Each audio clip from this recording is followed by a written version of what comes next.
Greetings, comrades! You know, I was quietly editing my typical video about Soviet cities when I saw this in my YouTube feed. This video is, in fact, just a retelling of this article by a Ukrainian journalist Mikita Kazimirov from January 18th.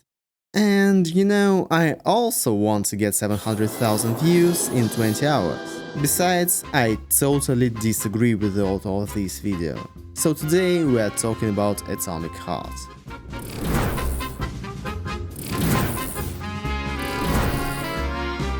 So, a little introduction for those who don't know me. I am Russian and I still live in Russia. Yes, I do understand that some of you may think that I have no moral right to complain about something right now, and especially about something related to Ukraine. No, I was not paid by the developers or anyone else to make this video. Yes, I am quite ready to be seen by some as a propagandist hired by the Kremlin. I have outlined my motivation. I absolutely disagree with the authors of the aforementioned video and article. I believe that they manipulate the facts trying to force their opinion on people. I want to get my views, and the topic is kind of related to Russia, so why not? Selfish? I'm not even hiding it. Or maybe we will find some alarming evidence that actually proves that Atomic Heart was made with Kremlin money and is in fact a clever propaganda piece. So, if you've been following the world of the video games industry, you must have heard about Atomic Heart. It's one of the most anticipated games of the year, and in February it can be overshadowed only by Hogwarts Legacy. Ironically, both of these games have caused a storm of outrage on Twitter and Reddit because of the people who were indirectly involved in their creation. And yes, if you must know, I don't support the boycott of the Hogwarts game over John Rowling's views either. I guess I've never been particularly offended at all by what someone says on the internet. Maybe it's because I'm a member of the most privileged groups of humanity. Male, cisgender, heterosexual, white, although some would argue about that one, I'm Russian after all. Complaints about Atomic Heart are generally similar to complaints about Hogwarts Legacy. If you buy the game, then you financially and ideologically support the country or the people who made this game. Okay, let's break down the arguments of those who advocate a complete boycott of Atomic Heart. I will address the points made by the creators of the video and articles mentioned in the intro. So, the game is basically Bioshock in an alternate universe setting, in which the Soviet Union completely defeated everyone in World War II, created a bunch of robots and lived happily ever after. At the same time, you play as a representative of the military structures of this fantasy version of the USSR, which in today's world apparently is wrong, moveton, and generally such a thing should not exist. The first point of the authors is that the game developer's website does not indicate that the studio was created in Russia, and the authors and developers of the game did not openly and clearly state their position on the events in Ukraine. The author of the video claims that it was done in order to avoid sanctions. To be honest, I don't know a single Russian video game developer that has been hit by sanctions, but whatever. Did the developers really hide the information about the company being founded in Russia from the website? Yes. Why? Well, obviously the question is rhetorical. That's exactly why they hid it. Moving on. Then comes a series of very strange claims that the developers said in a tweet that they stay out of politics or religion, but they also say they were inspired by Bioshock and Prey. Also, if you stay out of politics, you can't play Fallout. Okay dude, didn't know that to beat Fallout you have to run an election campaign and win 200 seats in parliament. Then comes the claim that the creators of this studio have Russian last names. Well, of course they do, you Sherlock. And the pre-order price 5 years ago was too high for the first game of an unknown studio. Okay, valid criticism. Except that the author abruptly cuts off this portion of the video and doesn't talk about the fact that it's been 5 years since then. The game has actually been completely redone. The game now in 2023 clearly exists. And at least hundreds of game journalists and YouTubers have already played it. Who cares what happened 5 years ago? Yes, there probably were problems in the development of the game, but what does that have to do with the fact that you shouldn't buy it now, 2 weeks before the game's release? Next comes the list of shady investors of the game, including Tencent, Gaijin, Nvidia and a dozen other companies. I think it's clear that you shouldn't play League of Legends, Genshin Impact, PUBG either, because, well, just because they are bad, they are Chinese. And Nvidia are Taiwanese, but still somehow shady, so don't buy their graphics cards either, they are bad. Oh, and the head of AMD and the head of Nvidia are relatives, well, then do not buy their GPUs, just learn to live without video cards. Who even needs these games? Next is the accusation against the GM Capital Investment Company. The author talks for a full minute about its head's ties to Gazprom. The point is that before the creation of the company, its head worked for Gazprom, which means that bloody Russian oil money could have been invested in the game. Or could have not.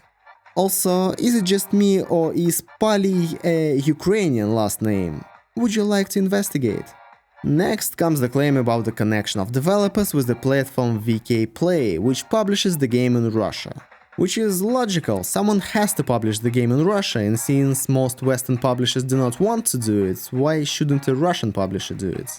Yes, it is controlled by a state-owned Russian company, that's true. And finally, a screenshot from the developer's Russian website stating that the personal data of citizens is processed in accordance with Russian law. You know, that law was passed back in 2006, and in fact, all websites in the Russian segment of the internet are legally obliged to comply with it. That's the law. It's about websites, it's cookies and similar stuff. Just don't visit Russian websites since it bothers you so much, I don't see a big deal. It's not like the game itself will spy on you and send all data on your favorite ice cream directly to FSB. And finally, the complaints about the game itself and its theme are that it romanticizes the image of the USSR by showing the utopian society of the Soviet Union in 1955. The game is filled with Soviet references and contains, oh god, Soviet symbols. 0 out of 10 needs to be cancelled immediately. And the presentation for journalists in Russia was made, not by the developer but by the local publisher, in Soviet style. Horrible. I don't even want to talk about the point that it's illegal to objectify robot lesbian women because the Supreme Rada recently passed such a law, because it's too much for my brain, sorry. Then the author invites everyone to report the game in Steam and Xbox stores because it violates the Ukrainian law banning the propaganda of Soviet symbols. Someone please tell the author that the laws of Ukraine do not apply to the whole world yet. And the last statement, by buying the game, you are actually financing Russia's military budget out of your own pocket. So, what do I have to say about this? First of all, since this is some kind of response to the video, I will allow myself to address its creator directly. You are a Ukrainian. Your country is being destroyed and is fighting a war for survival. You hate those who did it. You don't like Russians. Fair enough. And I'm sure many of your fellow citizens share your opinion of this game. I guess there are very few people who will buy it in Ukraine. And I even somewhat understand your desire to cancel everything Russian in world culture. Okay, of course I don't support it, but I can understand it. But why we win completely random facts, trying to hide your true motives? Of all your claims about the game, in fact, you really care about two. Russian developers made a game about the Soviet Union, getting money from Russian investors among others. And we're going to release it in the Western world. If you support a complete boycott of Russia and don't want to pay money to Russian developers, then you shouldn't buy the game. That's it. I got your 20-minute video down to 15 seconds. Why bring in Tencent and Nvidia? Some strange claims about pre-ordering the game and high prices. And what do female robots have to do with it? Just trying to give weight to what you are saying? Sure. Let me remind you how this whole Atomic Heart cancellation campaign developed. Back in the summer, the Ukrainian video game journalists and developers on Twitter began to promote the idea that this game should be cancelled, because it's about the Soviet Union. And this whole Soviet theme is used by Russia even now as a part of the conflict around Ukraine. Okay, again, I do not agree with their position, but at least they articulated it honestly. Atomic Heart is whitewashing the Soviet Union, and that's bad. Although it starts off with some kind of a horrible disaster that causes all the robots to get out of control and start a local apocalypse, is that whitewashing and romanticizing? Plus, it's weird enough to cancel developers for a project that was started 6 years ago and which by the events of 2022 was pretty much finished. Let me remind you that the Ukrainian game Metro Exodus came out in 2019, and their game Stalker even earlier, and the second part will come out maybe someday soon.